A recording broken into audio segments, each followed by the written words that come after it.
De nombreuses personnes se concentrent sur nos obligations envers Allah et négligent les obligations envers les personnes qui les entourent.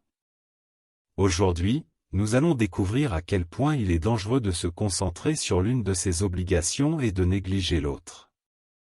Un homme est parti voir le prophète, que la paix et la bénédiction d'Allah soient sur lui, et lui a dit, « Il y a une femme qui prie le tahajjud, elle prie la nuit et jeûne le jour et elle donne la sadaqa. » Cette femme a donc déjà rempli ses obligations, le fard, toutes les obligations sont remplies. Maintenant elle fait des qiyams supplémentaires tous les soirs, elle jeûne le lundi et le jeudi et tous les jeûnes facultatifs et elle donne des sadaqas supplémentaires. Elle est donc à un niveau très élevé. Tout musulman pratiquant s'efforcerait d'y parvenir. Mais elle fait du tort à ses voisins avec sa langue en disant du mal d'eux. Elle les insulte. Quelle a été alors la réponse du prophète? Il a dit qu'il n'y avait rien de bon en elle. Elle est du peuple du feu de l'enfer. Avez-vous bien entendu mes frères et mes sœurs? Cela nous montre l'importance de nos manières, de notre interaction avec les gens qui nous entourent. Les membres de la famille, les voisins, les collègues de travail, c'est aussi important.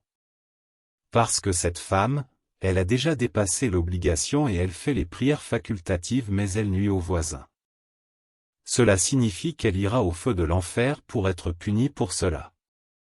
Toutes ces actions facultatives de culte qu'elle est en train d'exécuter ne l'ont pas protégée du feu de l'enfer. Nous devons donc faire extrêmement attention à chaque mot que nous prononçons, à chaque action que nous entreprenons. Et il y a un autre hadith qui confirme ce hadith. C'est le hadith sur la faillite. Le prophète, que la paix et la bénédiction d'Allah soient sur lui, a dit la véritable faillite de ma communauté serait une personne qui arriverait le jour du jugement avec la salat, le jeûne, la sadaqa, mais qui insulterait les autres. Il diffame les autres, il consomme illégalement la richesse des autres, il verse le sang des autres et il bat les autres. Cette personne fait donc ce qu'il faut, mais elle nuit aux gens de différentes manières. Cette personne, ses bonnes actions, seront créditées au compte de ceux qu'elle a lésés. Si ces bonnes actions ne suffisent pas à apurer le compte, leurs péchés seront inscrits sur son compte et il sera jeté dans les flammes de l'enfer. Vous vous rendez compte? Ce hadith commence par quelqu'un qui fait la prière, qui jeûne et qui fait beaucoup de sadaqa et il se termine par « cette personne ira en enfer ». Et cela, parce qu'elle nuisait à autrui, parce qu'elle faisait du tort à son entourage. Souvent on entend dire, voilà ce frère il prie 5 fois par jour, mais il triche, il ment, il fait courir des rumeurs sur les autres, il est médisant.